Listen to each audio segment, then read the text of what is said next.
来关心这屏东市区今仔日早起7点外发生火烧的意外，这消防队赶到位的时阵，有3间透天厝拢已经烧起来。报案的这民众讲的，这火是对农药行迄边先烧起来，嘛因为边仔就是加油站，所以说情势是真危险。这消防队呢是真赶紧，而且嘛因为当着上班的时间，附近也来大塞车。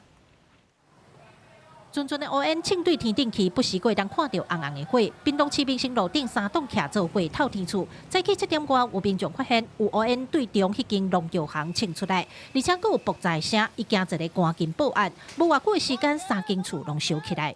我就刚才想说，你都不知道有爆炸声吗？他还傻傻的，我后来赶快我打2通，一通119，一通消防队啊。那时候是哪一间先烧的？中间。割草机那一间，刚才住伫透天厝的人拢走出来，无人受困。不过边仔都是加油站，而且火佫一直咧拖，加油站业者紧急做拍火准备。因为它紧邻我们的泄油口，紧邻我们的泄油口，所以我们非常小心，要特别留意。你们第一时间有自己先做所谓的？有我们的灭火器，当时都有拿到旁边啊，我们要盖一个。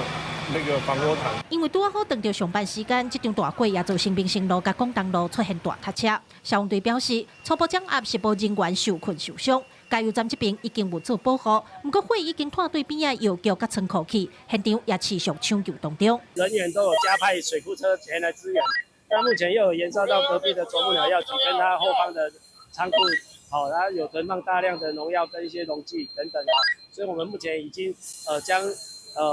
火势范围先控制住。因为现场有囤真侪高导火物件，火烧超过3点钟，消防队是持续控制火势。屏东市长也赶到现场，除了慰问民众，也启动紧急应变，一先将受灾户送去饭店安置。记者柯家族邱朝阳，屏东采访报道。